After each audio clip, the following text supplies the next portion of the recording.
Good morning, ladies and gentlemen. This is the High Dragon's Breath. Bow wow. Coming back at you with another Archon's Armory and another exotic weapons and the final exotic weapons that I am doing. Prepare for literally multiple massive lightning rounds because some of these are literally one of a kind, and a bunch of other ones I had to interpret quite heavily, not to mention at the end of this I am going over every single grenade from every single faction in the entirety of 40k. So, buckle your fuckles, let's get going. The first one is the one that I can't believe I missed because it is one of my favorite weapons in 40k. Conversion beam weapons, or conversion beamers in general. I refer to them as the world's best bell curve because they are an energy deflagration weapon. Essentially, they are a stabilized, it requires to be stabilized, weapon that has a long, straight, continuous beam that increases in energy over time as it gets further from the weapon. That's why I call it the best bell curve, because there is this sweet spot with it, where at a certain range it's gained enough energy to deflagrate the maximum amount of material, and then it loses it at extreme range. It essentially dissipates in the atmosphere. How these work is you need to be perfectly stationary or have the weapon be incredibly stabilized while it's firing, because this beam cannot move. All of these coils, all of these various enhancers to this energy, again, this is basically a practically archaeotech weapon, all of these need to be in perfect alignment in order to continue increasing the power of the beam. What happens when the beam hits something? At minimum range, it's not a ton. It's equivalent to something similar to a heavy laser weapon, maybe a las cannon on the lowest possible setting. But at the top of that bell curve, at the maximum power level, it turns matter into an explosion. So, unlike things that shake matter apart or that disintegrate it, conversion beam weapons convert matter into energy, which means that the denser something is, the heavier it is, or the thicker the single piece of material that it strikes is, the more violent and dramatic the explosion. This is one of the few infantry weapons that can reasonably be used against super heavy vehicles and titans. They don't insta-kill a titan, but even the infantry ones, if they get through the shield, or if you're firing against the Titan that doesn't have shields, this can actually do significant, maybe even lethal damage to a Titan. And now that's the smallest version. They come in much bigger versions. There are ones for dreadnoughts, there are ones for knights, and of course, hilariously, there are ones for titans. And the titan ones are just ridiculous, because if you get the good bell curve and you hit something like a hive wall, it just detonates like it's 500 pounds of C4. It just shreds like a 50-meter crater in the ground, because the conversion beamer literally turned like a 10 by 10 block of concrete into C4 and then detonated it all at once. Conversion beamers are awesome. They have super bad limitations. You need to stay perfectly still. The target can't be moving that quickly because it essentially needs to get hit by this continuous beam, meaning that you can dodge the conversion beamer pretty easily, but the best thing to do with the conversion beamer, and my personal favorite, is while it's building up charge, and while it's charging, you essentially sit behind a wall, and you wait for something like a big heavy tank, or a titan or a knight to walk around the corner, and then you shoot it at essentially as close range as you can with the conversion beamer so it gets maximum effectiveness. Think of it like this. If you're fighting against a Warhound Titan, and you're this World Eater with a conversion beamer, I believe this is like a Master at Arms or like the old-fashioned version of a Tech Marine, you can sit behind a hive wall and have somebody tell you where the Warhound is and where it's going, and if it doesn't have its shields down, you could literally like hold up your gun and then just be like, alright, charge it up, charge it up, charge it up. The beam starts coming out, it's slowly making its progress, and then Warhound turns the corner, you literally make the tiniest adjustment, and it smashes it full in the face and basically just insta-kills it. or at least severely wounds it. One of my absolute favorite weapons. And at higher levels, we're talking about things that will just deflagrate and obliterate entire tanks and leave just, scraps of metal and random pieces of burnt human meat afterward. Speaking of weird things that leave behind very little amount of human meat, we have Belisarius' Call's Quantum Annihilator. This is basically his special relic weapon. It is a potential into kinetic energy weapon maker. it takes what the conversion beamer does, which is convert energy into explosion, or sorry, convert matter into explosion. And the Quantum Annihilator, essentially, instead of doing it to an area, or doing it over a certain amount of time, or having progressive damage, it just does it instantly. It just instantly converts a certain amount of mass into explosive. So it turns all of the potential energy in a target into kinetic energy, which is very much like a Dr. Manhattan snap from existence, except far more violent and likely explosive. Again, this is basically a one-of-a-kind relic, which is something that I'm going to be talking about only a few times. I want to keep relics down to a minimum, because there will be one day in the far future where I do every relic in 40k, or I'll go over it in certain videos or live streams. Moving on, because we have a lot to get to. An entire page on nanobots. I'm going to be honest, I went through all of these. They are way too many, varied, and specific for me to actually go into, but I'm going to try and do each of them. Nanobot weapons. This is the first lightning round, because almost all of these are rare. Basically, every single one of these is pretty unique or rare, especially to their various factions. So it's going to work like this. Blank can canonically use them for blank. Look up nanobots for details. There's a great lore page on it. All the details you want are there, but this is just general. Imperials, they can use them for auto-healing, increasing the speed at which you heal yourself. Zappy mind control. The Adeptus Mechanicus have a version of nanobots that go into your brain, electrocute you, and can puppet you around like a meat puppet. Stasis prep. This is a thing that's put into the person that essentially prepares their internal organs for stasis. If they were weak or had rejuvenation issues, or if they were healing, you could have nanobots healing them up. Tiny Archaeotech warp hammer bombs. This is called a macro hammer. There's a very specific thing the Adeptus Mechanicus have. It was a one-of-a-kind, basically, relic that had nanobots that would open up tiny little warp portals whenever you struck something with basically a ball-peen hammer. I don't know how this doesn't kill the user in addition to killing the target, because essentially it creates a bunch of tiny warp portals that instantly close and detonate once you hit it. But it is still a melee weapon that you would hit somebody with. So it would almost work like a thunder hammer, except it would explode far more violently, and it's using warp technology in order to do that. Or, warp holes. The next one is the Nanite Blaster. It's a gun that eats you. That's really it. It just shoots a bunch of nanites into you, and they begin disassembling whatever makes up you that it hit. Shoot it at a tank, it will start to eat the metal. Shoot it at a human, it will start to eat the everything. So it's a gun that eats you. Internal microfactories. This one is also super weird. It is a torso production center. It is this tiny little thing that they have to manipulate, these tiny little mechadendrites, kind of like a flea circus. Where it's set up inside of their torso, inside of the body, and it's this microengineering with nanobots in order to create a factory. Now, what this is used for? Probably a lot of different things. The Micro Mechanicus guys are into a lot of different weird, unethical stuff. But I cannot get the image out of my mind of a tech priest having a soft serve machine in his torso. That it's just a nano machine factory that all that it does is produce soft serve ice cream. and it's just, he just has like a port on the side of his body that just constantly produces, I don't know, vanilla ice cream, essentially.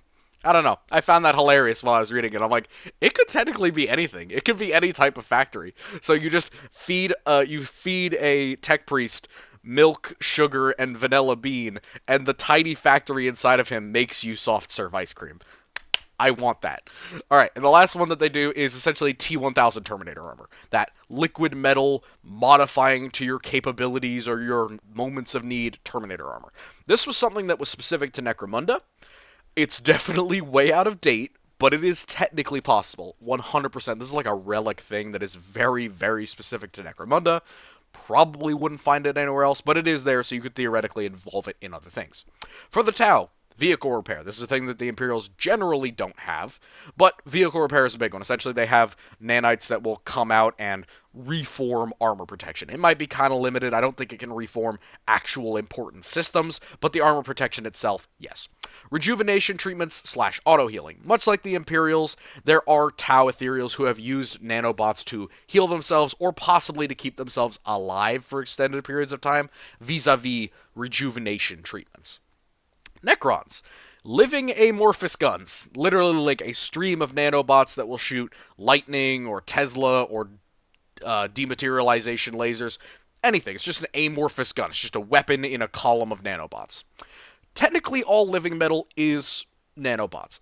I don't agree with this theory. I think that a lot of living metal is just living metal. It's just metal, especially because of how it's used and how it can be transferred. I talked about that in multiple Necron videos, but softer than steel makes sense, made up of lots of different things. There are definitely parts of it, like I would say the internal organs, quote-unquote, of the Necrons, that's definitely more like made of nanobots, kind of mobile stuff, physically flexible metal, but the externals of the Necron I don't think are made entirely of nanites. Probably something different. Probably like a shell that you have to shove nanobots into, and, the engrammatic knowledge of the soul, all that good jazz that I went over in the Necron video.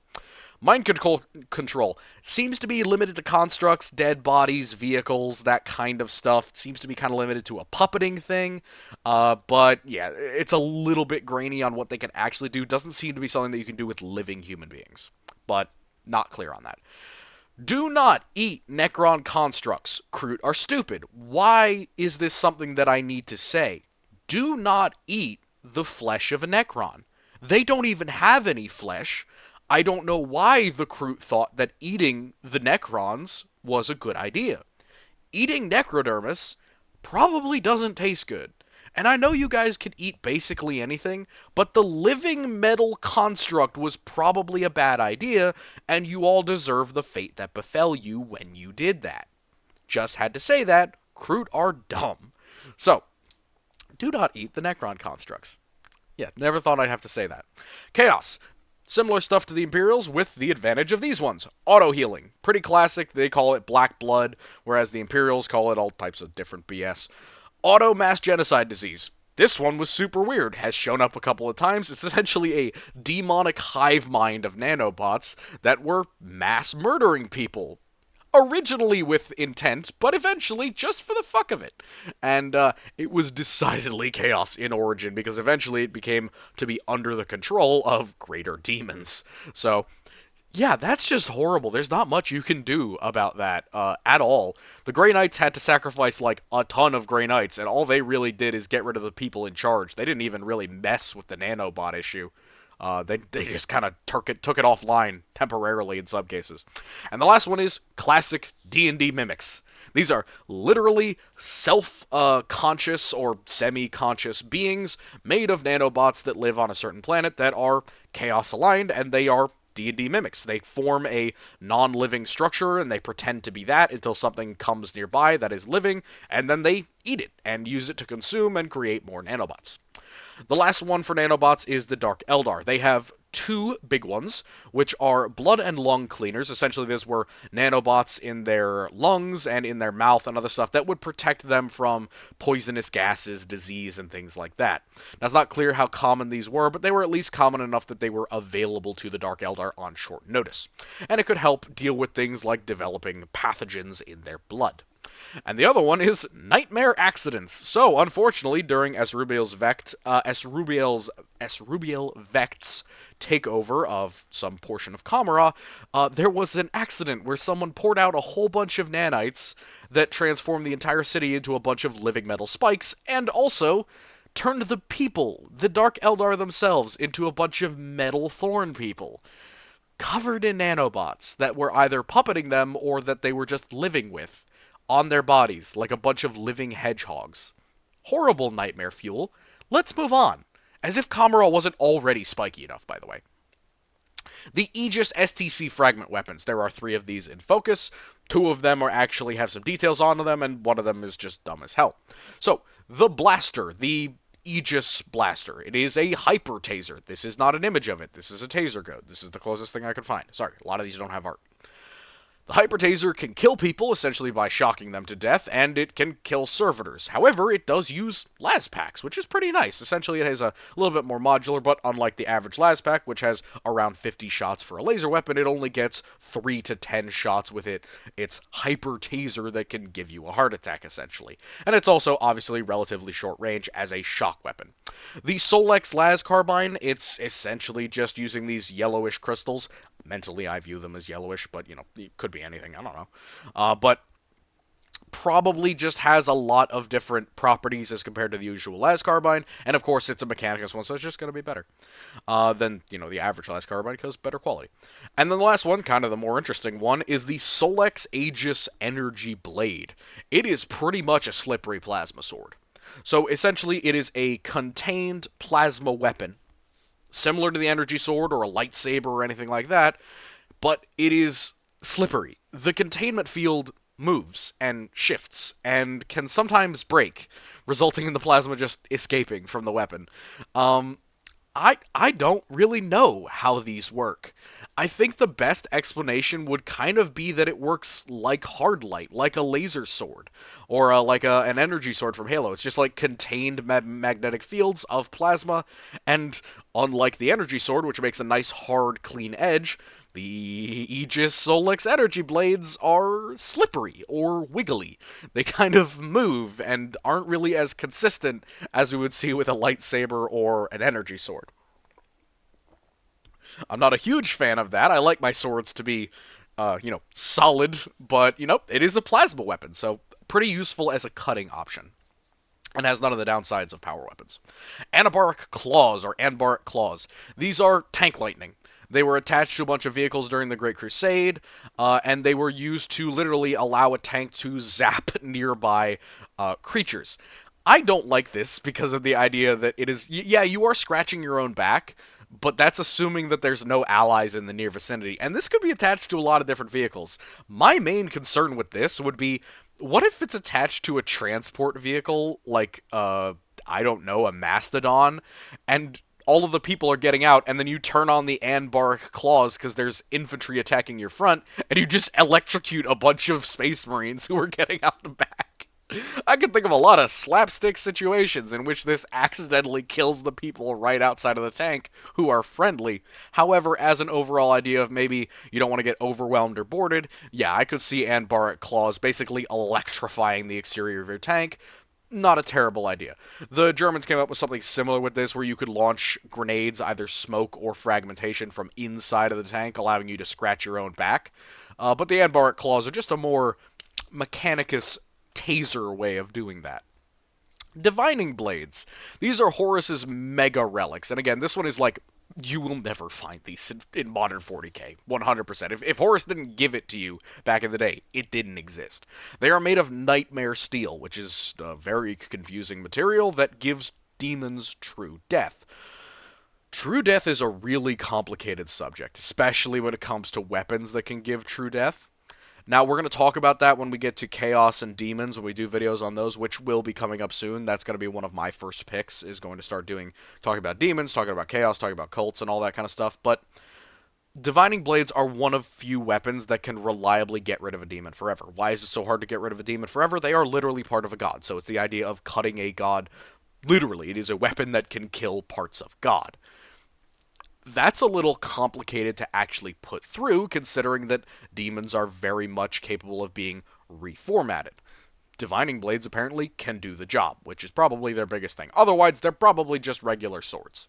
I'm gonna be honest, they don't describe them as having any particular field or any particular ability against other things, so they're probably just a weapon that is useful best against demons.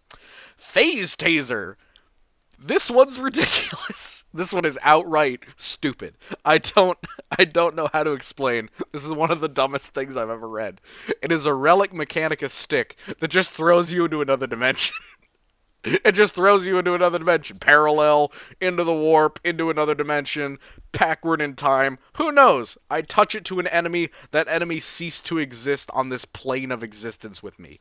Just a tech priest just takes his I don't like you stick and pokes you with the I don't like you stick, and all of a sudden you are in a different dimension. Just like that. Just like that. I I cannot explain how insanely funny that is to me. The idea that a tech priest could just say, I don't like you. You cease existence. Cease your existence. Poke. And that's just it. Just phase taser. I don't know why it's called a taser. Putting me into another dimension is bad enough. Shocking me while you do it is just adding, like, salt in the wound. It's just insult to injury. So, talking about something that's a little more funny than that even, is breacher drills and breaching augers. These are an adamantium drill hooked up to either servitors or to the arms of terminators, and it says that they're a vibrating adamantium drill that helps out with that. Call it a wave transfer. Essentially, it's the idea that there's something moving in the drill or shooting along with the drill that is doing the penetration. I don't like the idea of vibration, mostly because vibrating a drill is usually a terrible idea to actually increase your penetration, because if you've ever used a drill, you want a very solid surface like a CNC machine that you can then cut with, as if it were cutting sideways or through something. But I think the idea of a lubricated or a double-bladed adamantium drill would make sense. Essentially, this would have something like a laser or like cutting fluid or even something as complicated as like heat or radiation or a laser or even like cutting fluid, literally lubricating the blade as it goes through. So as it's auguring through stuff, as it's cutting, as it's pushing, grinding away at material, it's also being cut or manipulated with another angle of either energy or liquid or cutting fluid or whatever it is. I just think the idea of vibrating the drill is really not a great idea, especially because it's clearly a spiral drill, which is not really a good plan. And also, it's attached to like servitors, so vibrating it too violently will damage the servitor. So, talking about big funny drills, we've got the Hades breaching drill. So this is a rolling tunneler. It's essentially the back half of a light engineering vehicle shoved with big monstrous teeth and a melt-a-gun in the middle. This grinds through defenses. It can grind through low tunnels. It can assist with tunneling. It's used by a lot of engineering groups, including Krieg engineers.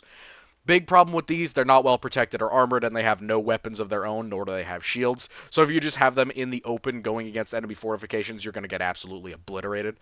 Next one up is termites. Termites are these little ones. I got the Iron Warrior version here because go Iron Warriors.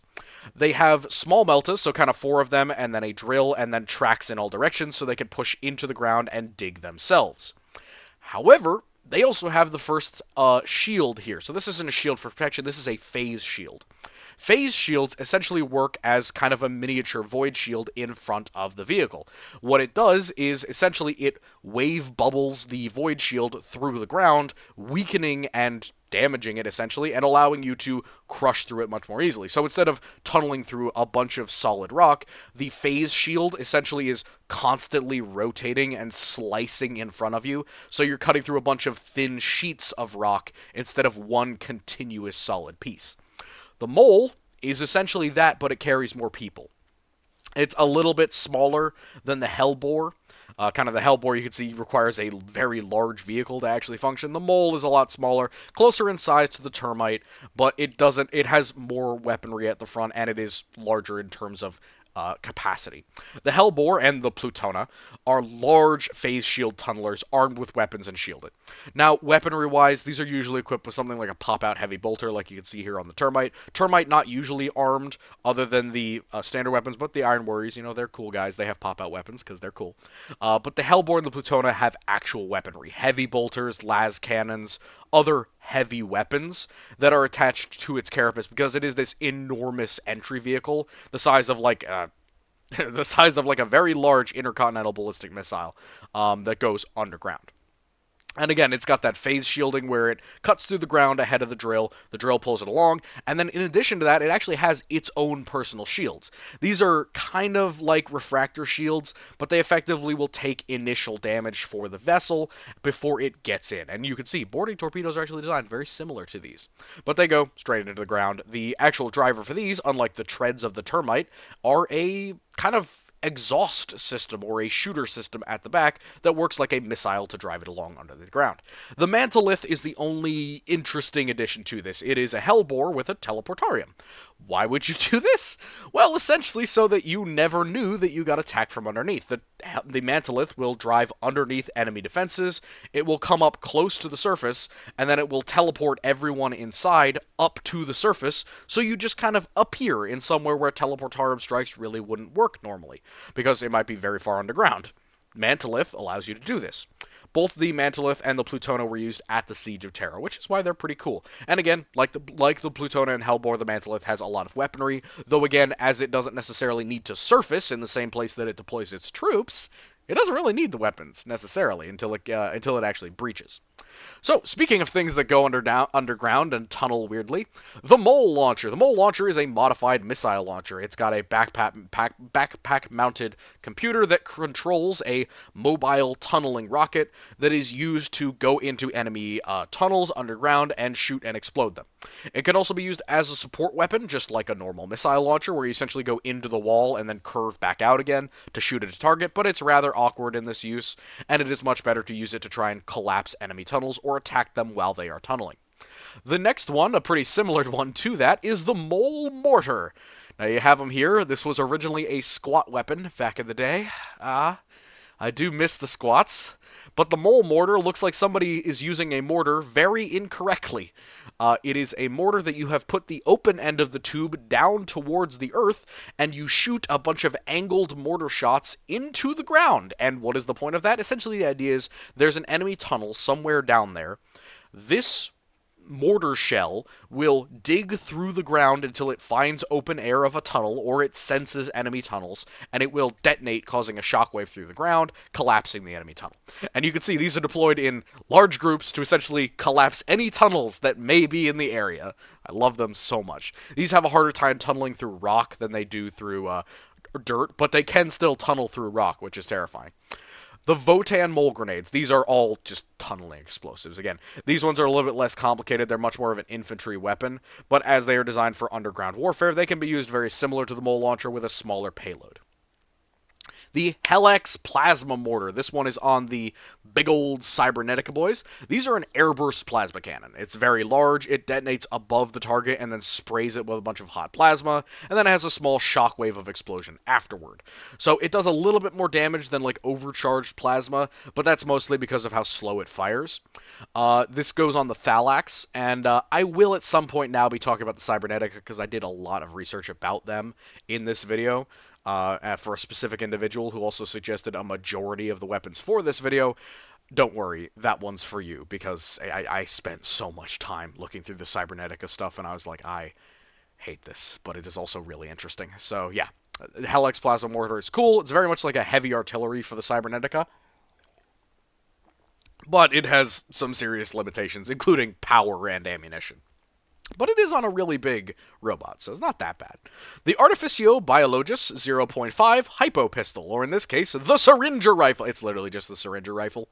One of my absolute favorites. It's a short-range, spring-loaded dart gun. It's just a gun that shoots darts. It can be used for animals, it can be used for people, it can be used by the Mechanicus Biologus if he wants to stab somebody with something brand new that he's made in his lab. I love the idea of Mechanicus going on safari and just having a bunch of like short-range, spring-loaded dart guns and just going like, ah yes, a new specimen, ping, and it just whoop, and they knock out a bunch of animals and bring them back. Yeah, this is a funny one. I could also see a lot of other people using this, including like hunters and stuff of, you know, exotic animals. So yeah, not an unreasonable thing for an Imperial civilian to maybe get their hands on a version of this. Maybe not the actual Mechanicus one, but something like the Syringer Rifle. Not impossible. Speaking of weird Mechanicus weapons, the Photon Thruster. This is a controlled dark matter laser. It's used by slightly lighter Cybernetica troops, but still pretty heavy. This is definitely a heavy weapon. And it is a dark matter laser. It shoots a solid, very needle-thin beam of laser energy, and packeted at the very tip of this is essentially a projected piece of dark matter or antimatter, causing a dramatic explosion. Same thing with the Darkfire Cannon, essentially a las cannon version of the laser weapon Proton Thruster. It is a significant amount of damage. We're talking massive damage to vehicles, to walls, to enemy infantry, anything. These things can basically obliterate a large number of enemies. The big problem with these is they are volatile. A lot more volatile, especially with their ammunition, than plasma is. While firing, they don't necessarily overheat, but if there's any damage to the weapon, if there's any damage to the trooper holding the ammunition, because there is like a backpack mount, especially for the darkfire cannon, if that containment gets breached, it's releasing dark matter into air. It's releasing antimatter into oxygen, which means how they describe it is the user and anyone nearby is consumed by hellish black flames. How I would describe it is basically a massive black explosion, as everything in the nearby area will be turned into atoms. Because, yeah, you don't mess around with dark matter, and even containing it within a laser, I don't think these have super long range, because at some point, that dark matter is going to hit something that has matter, and it's going to explode. So, I think it probably has a point at which it just air bursts, and that might be inconsistent, because, of course, lasers are inconsistent. Maxima Bolter. This is a Lewis bolt gun. This is a Lewis gun, Lewis machine gun, with a bolt gun ammunition. It uses regular bolt shells, but it has a very high rate of fire. These are set up in cassette on some vehicles. Some Cybernetica units use them. And I believe there are examples of the Skitarii using them as well. But I kind of don't dislike these. While they do have a massive magazine capacity, they're not going to be firing as fast as Storm Bolters, but they're using the same ammunition. So I kind of see it as a weird happy medium between a Combi Bolter, a Bolter, and a Storm Bolter. It's an interesting thing there. High rate of fire kind of means that you can spray and pray with it, like a Storm Bolter, but the high weight and using regular bolt shells makes it, a little bit more on par with something like a Combi Bolter. So, speaking of more weird Mechanicus stuff, the Lightning Gun. This is essentially a heavy las gun. It is something more akin to a las lock in terms of actual damage, but in addition to and intertwined with the laser is what I would consider a relative medium to short range blast of electricity. They are used by Thalax Super Skitarii of the Ordo Reductor. Essentially, these are more modified Ordo Reductor troops. They're kind of like Skitarii, but they've been modified way more than the average one. They're to a significantly deep point in comparison with their average. So it's just a las gun with extra electricity added on. I don't think the electricity carries as far as the laser, but even just as a laser weapon, it is stronger than the average las gun, probably on par with a las lock in terms of firepower. Speaking of weird things that are on par with the las gun, the Mitralock, or the Mitralock.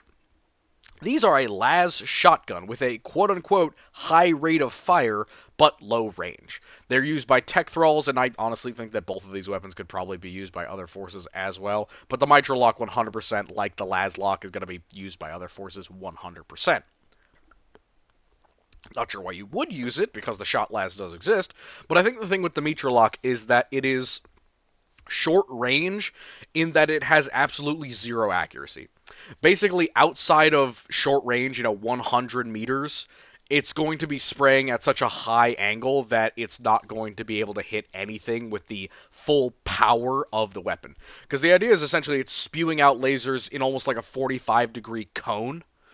And if you're at short range, if you're basically getting hit by thousands of lasgun bolts or hundreds of lasgun bolts all at the same time all over your body, that shit's gonna hurt. Even if you're in heavy armor, it's gonna be hitting you in all different types of very uncomfortable places.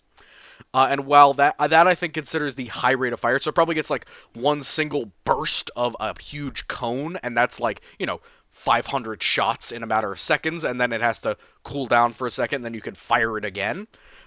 But still, yeah, I think at range, it's definitely going to be like, ow, that kind of hurt, but you're also shooting, like, a bunch of las bolts that are on par with, like, a las pistol, so not going to be all that much damage at range, definitely going to be horribly inaccurate at range, but at short range, holy hell, that's a lot of firepower for something like a tech thrall.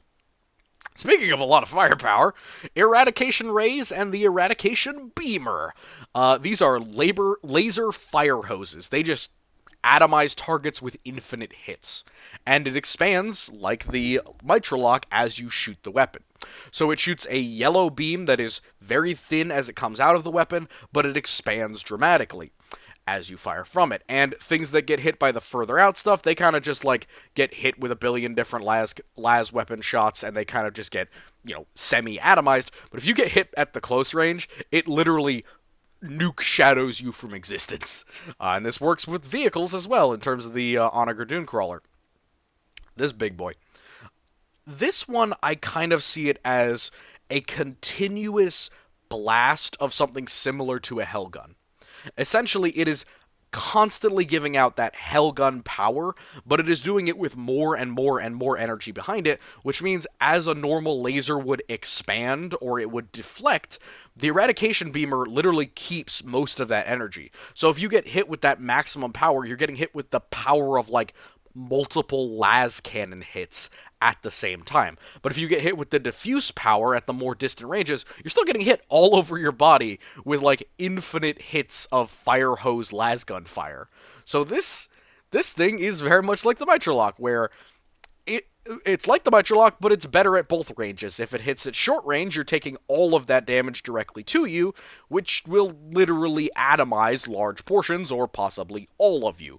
But if you're taking this at further distance, it's just going to hit you over and over and over again, hundreds of times over every inch of your body, and turn you into, semi-vaporized meat. Or if you're in a tank, it's going to turn the tank into a hollowed-out shell. So, this definitely has issues, especially with the spreading out. It's going to lose effectiveness eventually. And, of course, spraying a certain area, does it really do that damage all over the whole thing? Are there sections? Can you take partial damage? How long does it shoot? It's not really clear. But obviously the smaller one is going to shoot for a shorter amount of time. The larger one is going to shoot for a larger amount of time. Because one's on a vehicle, one's not. The Gamma Pistol, it's a fucking radiation gun. What did you expect? It's a radiation gun that shoots a beam of ionizing radiation at an incredibly disgustingly high radiation count. Just, no, nothing in here is safe. This thing is so radioactive that you would get cancer from using it.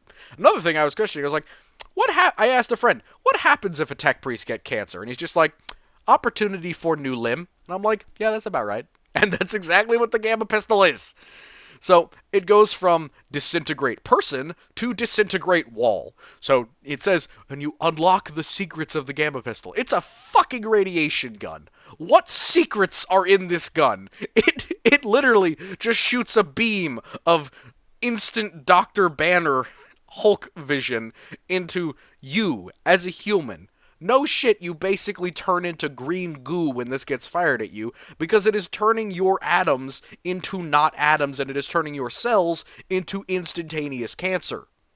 So it's basically going to you're dead, like an eradication beam, like the stupid Mars alien blasters from old 50s movies. And the other one, the upgraded one, the idea of unlocking, it just obliterates sheer matter. It just breaks apart material bonds. And again, short range, horribly radioactive, probably a lot of limitations to its power, but still, disintegrate atoms. Huh? Worthy trade. The Rad Furnace. The Rad Furnace is not a weapon. This shouldn't have been included because it's not a weapon, technically. They are Silax Guardian's power source. It's their engine. Problem, the engine is radioactive, and it needs to vent radiation. Does that make it a weapon? Not normally, but we're in 40k, so of course it's a weapon. So these Silax Guardians will have the opportunity to essentially blast you in the face with a bunch of high ionized radiation, because it's literally their exhaust port. They're essentially farting out radiation onto you. Rad Furnace is terrible. Don't like this. Dislike these things incredibly. Big radiation symbol. This whole slide has given me cancer. Oh boy, here's the long one, and to be honest, the nastiest part of this was researching all of the different grenades. So, let's go through the grenade master list. First one up, and I have collated a lot of different grenades into this. First one up is the Mind Scrambler. This is the most hilarious thing I have ever read about. It is a living creature. It is a squid inside of a grenade that you throw at another living being. You throw a sea creature at a living being, and it literally jumps out and electrocutes them and causes brain damage. It is a brain damage squid bomb. It is an electric brain damage squid bomb. Why are the Mechanicus the way you are? Why must you do this to other things that live and breathe? You just took a squid from a random world that just happened to produce electricity. You put it in a Pokeball and you throw it at people for fun to do brain damage. You're evil. You are evil. All right. The arc grenade. It's the same thing without the squid. It is a taser stick bomb. Essentially, it is something that's either dropped off of vehicles or thrown that is used to electrocute things nearby. But it is like a stick grenade. It's this big, like, copper ball on a stick. The DMAT sphere. This is a AdMech / Necron Tech ball. It teleports something the size of a car into another dimension. Again, with the dimension stick. What are we going on here, guys? Why do we have this obsession with transferring things into other dimensions? Stop. Please stop. This is not healthy. There has to be a better way to cope with your problems than just teleporting a car into another dimension. At will. DMAT spheres. Hilarious. Tactical nuke pistol. It's the grenade pistol from Helldivers 2. If you've been playing Helldivers 2, you know what nuke pistol I'm talking about, or grenade pistol. If you haven't been playing Helldivers 2, go play Helldivers 2. Not sponsored, but you should go play that game and get the grenade pistol. It's awesome. So yeah, it's literally just that. It's a high-yield explosive charge in a pistol. Not safe. It says it's nuclear. Irrelevant whether it's nuclear, it's a pistol. It can't shoot that far. You are definitely danger close. You should fire this off of walls just to be safe. The Cataclysmus device. Speaking of things that aren't safe, this is something about the size of a soccer ball that is a nuclear bomb. It is literally a handheld nuclear device, similar to the Davy Crockett, but with a higher yield.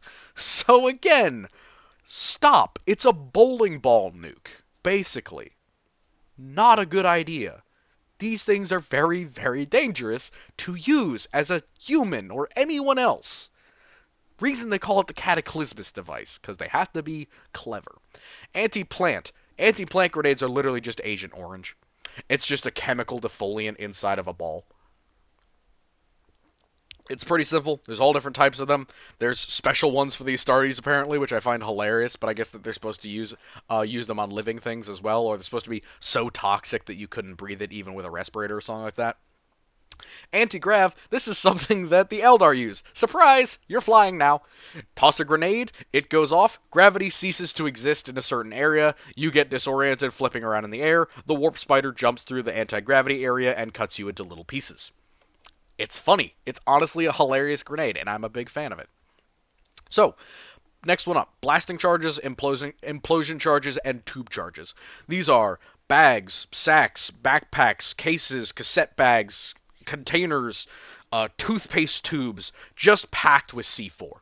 They have various types of settings, timers, formats, pizza pie containers.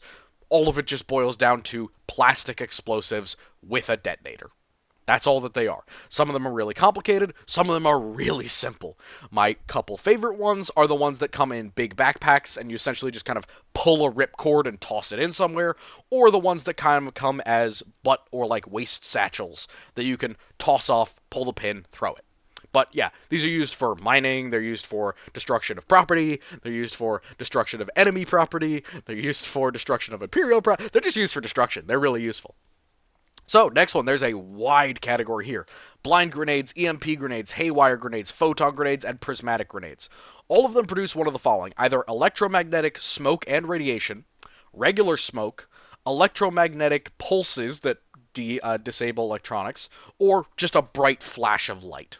Photon and prismatic provide a bright flash of light that burn out your retinas. Haywire, EMP, both of them produce a straight-up EMP that destroys and damages the electronics in vehicles. And blind grenades produce EM radiation and smoke, which can baffle the vision of Astartes. Important thing to note there. Here's the biggest category: burner bottles, phosphor weapons, flame weapons, physaline, promethium, gasoline, etc. All of that. It's fire. It's everyone's weakness. It's flame weapons, fire bombs, Molotov cocktails, phosphor bombs that shoot out burning balls of flame. All of it's just fire. It boils down to setting shit on fire. Moving on. Gas and choke grenades. These come in two different flavors. there's genuine gas grenades, and then there's kind of gas/choke grenades. They produce a lethal or non-lethal gas in an area. Usually it's heavier than air, but it doesn't have to be.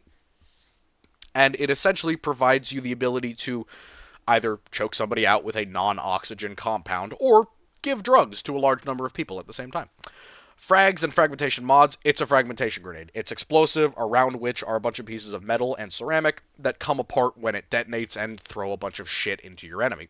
Comes in various different versions. There are lances, there are pokers, there are grenades, there are stick grenades, there are bombs, there are chest plates, there are landmines. There is a lot of different things. Speaking of a lot of different things, bomblets and modded concussion weapons. These are shock and suck. These are my favorite ones because shock and suck is literally the point. Shock is this idea, like with concussion, where you detonate a lot of high-yield explosive in a small area, not unlike a crack grenade, because if you're not using a crack grenade to break armor, it actually does work as a concussion grenade as well, because it just has more high explosive than a regular frag. But the second part is that these suck to fight against, because it is really hard to try and resist their explosion. Fragmentation grenades are scary, and they're dangerous, but if you're well protected, they aren't as damaging to you. If you're in heavy flak armor, or if you're even in, if you're in heavy flak, or if you're in carapace of any kind, fragmentation, as long as it's not blowing up right next to you, isn't that big of an issue. Modded concussion and bomblets, though, those are going to be much of a bigger issue. Bomblets are things like mini concussion mines, tiny explosives, sub-munitions, all that kind of stuff. But modded concussion weapons as well, all of them are just going to be more in your way, more problematic for you, and deal more secondary damage like kinetic damage. They have a lot more yield, so they can break through armor and break your bones more easily. They suck. They're really nasty. Empyrean brain mines. These are instant momentary paralysis. Again, a little psycho warp magic with some Xenos creature, an Inquisitor throws a bomb at you, and all of a sudden you have paralysis for a couple of seconds. They're awful. Nasty. Egerian nodes. These are kind of like a rock or a vein rock that's been mined and filled with grenades, or filled with explosive, rather. They're filled with a bunch of crystalline veins of diamantine. And they are extra large fragmentation grenades that have these very high density, very sharp, crystalline pieces of material as their fragmentation. They're about the size of a soccer ball. So yeah, they're pretty nasty. Flesh shredder grenades. These ones are weird, and oddly, they're a little bit unique to people like the Blood Angels, or to the Blood Ravens, rather.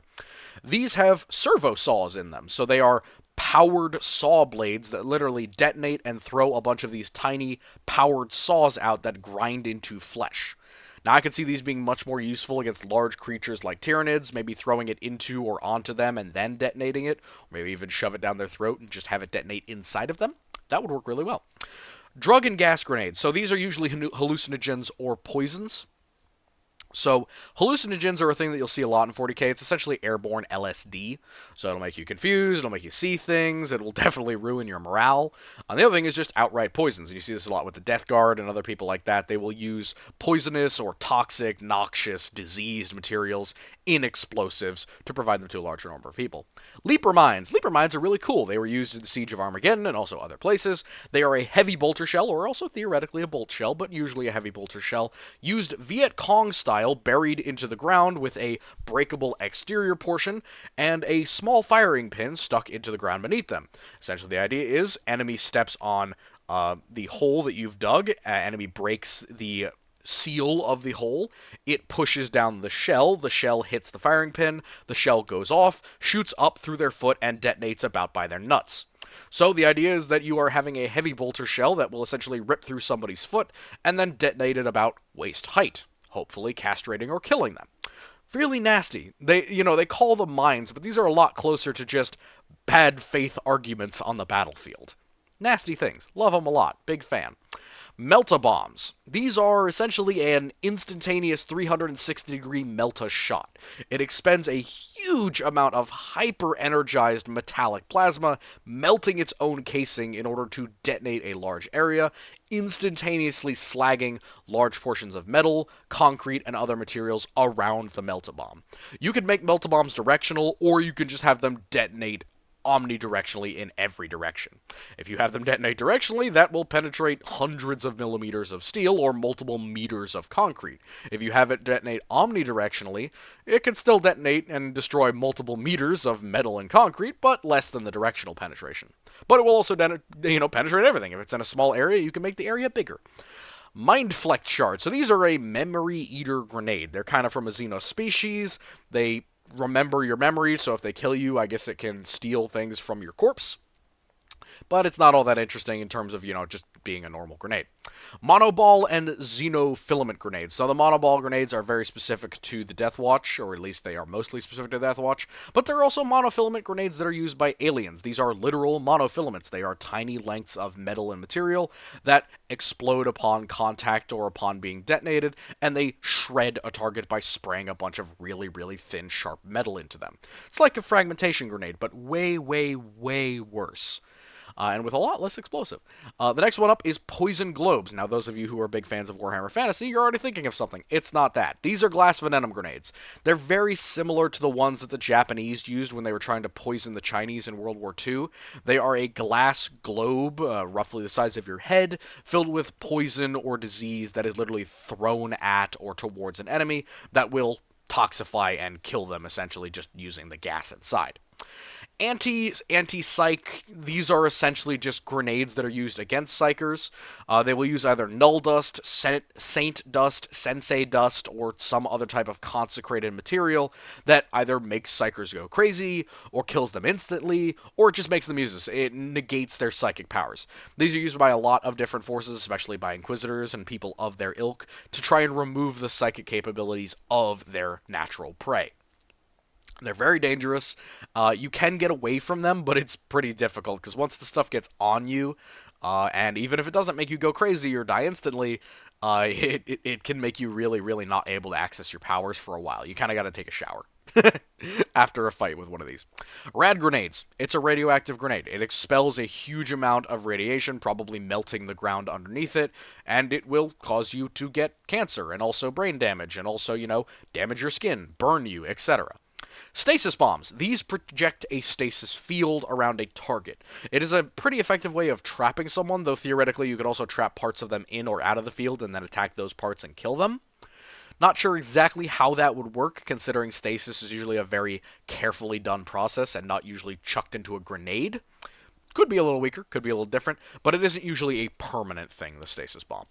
Web grenades. These are silly. They are silly spider Eldar bombs. Much like the grenades that change your gravity, they're just what the warp spiders will throw at a large crowd of enemies to cover them in your neighborhood Spider-Man's web fluid, and it calcifies, and basically after a few seconds it disintegrates and isn't useful anymore. It's kind of a way for them to do crowd control, and I would imagine it would be useful for them trying to get away from a large number of enemies who are trying to kill them. Venom spheres. These ones are also super, super evil. They are poisoned crystal shards inside of a glass sphere or explosive, which sprays out a bunch of envenomed poison crystals. That's just nasty for no reason. It's just unnecessarily mean. Which gets on to our last one. The one right here. These are psych-out grenades, by the way. The one right here. Also, the psych-out grenades work against demons, by the way. Obviously, if it works against psychers, it'll work against demons. The Vortex Grenade creates a frickin' warp portal inside of or near the target location. They're kind of these big, almost ceremonial, heavily technological grenades that are thrown at a target. It opens a warp portal to hell, and then that portal collects everything around it, sucks it inside before detonating. Highly destructive, highly dangerous, super, super frickin' rare. These are Archaeotech grenades, which means using them is basically, you better be killing, I don't know, something important you better be killing with these, because if you miss, you better die. You better die if you miss. Because if you miss with this and you come back, you're probably going to be put on trial and executed for using it wrong. So, rattling off the ones I couldn't be fucked to find images for, we have galvanic casters. These are used by peltasts. They are a combi phosphor flechette, so it has a phosphor gun and a flechette launcher, similar to the Dark Eldar's main weapons. Or there's another version of it that fires a magnetic rail slug, essentially a shotgun that uses a rail instead of a, kinetic explosive. Pretty useful. Has that kind of dual options if you want to use the magnetic ones or if you want to use the combo ones. Very good against anti-infantry, pretty good against light vehicles, and against armored infantry. Transonic cannons. These are an arm-mounted sound cannon, essentially a really, really loud, really, really big speaker that will do what the annoying speakers in our day do that are meant to deter people. It will burst your eardrums, essentially. Magna Rail Lances. These are super weird. They're pretty unique, like the transonic cannons to the Tech Priest Manipulus, and I wanted to posit an idea, because, there's no details about this, it doesn't say what they do, but it has a pretty mediocre medium range. The transonic cannon has tiny range, but I like the idea of essentially, because this thing has a twisted gauge to it and then two magnetic rails on the outside, what would you guys say to calling this a magnetic twirling bola gun?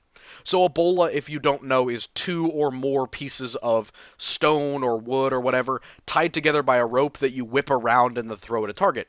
Essentially, this would be like two pieces of cheese wire attached to little metal balls. The metal balls are getting spun around at extremely high speeds through the curved pieces that you can see on the Magna Rail, and then they get shot out, and essentially like chain shot from a turn-of-the-century cannon, it will shoot out and then cut through things, kind of like that, which means it's going to have terrible accuracy, but it'll do really good damage. And if it's traveling fast enough, it will absolutely slice right through a human being. Like a Final Destination film. Horrible, but I'd like to posit that. That's a really cool idea to me, and it makes more sense than it just being a really weird way to accelerate steel. Weird ones again, catalytic mass drivers. So these are used by the Crimson Guard, which are essentially hyper-custodian versions of Skitarii, essentially. They're arm weapons that either shoot a ball of gravity, like a gravity gun, or they shoot tiny flakes of high-velocity metal, again, similar to the Galvanic Caster's Flechette weapon. Super dangerous, very nasty, especially with that gravity stuff, gives them an anti-armor thing, or a super good anti-infantry option. Icefire guns, these just shoot flaming liquid nitrogen. That's the best way that I can describe it. It both freezes and burns the target. So it basically is shooting hyper liquid nitrogen. Just extremely high pressure liquid nitrogen. Imagine if you filled up a pressure washer with liquid nitrogen and then you shot it at somebody. That's about what we're talking here. Sonic mutes. These are like the exact opposite of the transonic cannon. Instead of a loud ass noise that kills somebody really close to you, the sonic mute inverts all sound in an area into an explosion. So instead of making a large sound that causes you to die, it takes all sound in an area and causes it to explode or implode. This is lost technology, thank God, because I can't explain how it works, so very rarely is this used. Torsion cannons. I talked about the gravity guns before in the other exotics video, but I didn't actually touch on the torsion cannons. Torsion cannons are usually used by different Mechanicus units, but also they are used in a big way by Cataphrons. They are essentially 3 regular gravity guns that twist around one another, so they can essentially take a target in 3 places, and almost like you're messing around in SFM, it will just twist and curl them around each other until you look like a human pretzel. Or it will take the front of a tank and pull all of its pieces apart using the gravity weapons and literally rip a hole in it. So it is this kind of 3-barrel twisting gravity gun situation, which is why it's called the torsion cannon, because it will literally twist and rip you apart. Laser fans. These are pretty much a mitral lock, but they're made into a much larger thing. Another thing that's lost tech, it is a laser projector. It fires out in a continuous arc, kind of what you can imagine with like a ray shield, except it's all laser instead of being like a field or something. Pulsar Fusiles. These are a heavy tank-mounted, single-barrel, quick-firing plasma blast gun. It is a Titan-grade kind of plasma blast gun weapon, but instead of having the double barrels that shoot together or can shoot individually or shoot a big blast or a small blast, it just shoots continuous small blasts. I would consider them to be slightly larger than a plasma cannon, more on par with the lowest firing level of the plasma blast gun, but it fires them pop, pop, pop, pop, pop, pop, pop, one after another, allowing it to literally burst through enemy armor and protection super easily. This thing will grind through Titan armor with a couple of shots in the same spot. That assumes they stand still for you, but still. Seismic bombs, pretty basic. It goes deep underground, and it detonates underground, shaking the earth and causing an earthquake, and also possibly causing sinkholes, but it doesn't talk about that. It's basically just a 500-pound bomb that you manage to get underground somehow. It probably tunnels, to be honest. Quill blasters. This is a weird Archaeotech one that I found, or well, was told to find. It is an Archaeotech liquid metal burst fire gun. So it fires 4 to 6 shots of liquid metal before you have to reload it with these kind of pills of metal. It melts them and then shoots them out again. It shoots them in very, very sharp needles that are also covered with a bunch of melting metal.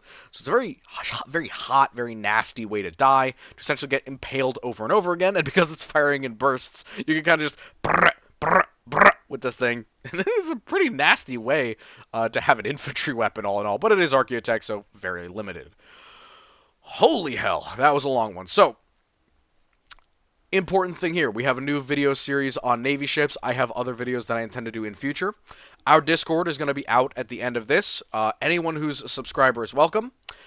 You absolutely welcome at all times. I'm going to be there basically at all times, going to do my best to moderate. Kind of the first time that I've done this whole mass social media thing, so I'm going to try and do my best. Understand, I'm one guy. I'm a one-man show working this by myself. So after this, that link will be posted for the next 24 hours roughly, and then I'll take it down because I don't want infinite people coming back online. And then in a couple of months, I will post it up again if people don't want to share it out that way. So, without more to do, enjoy your memes, and I wish you all a lovely good night.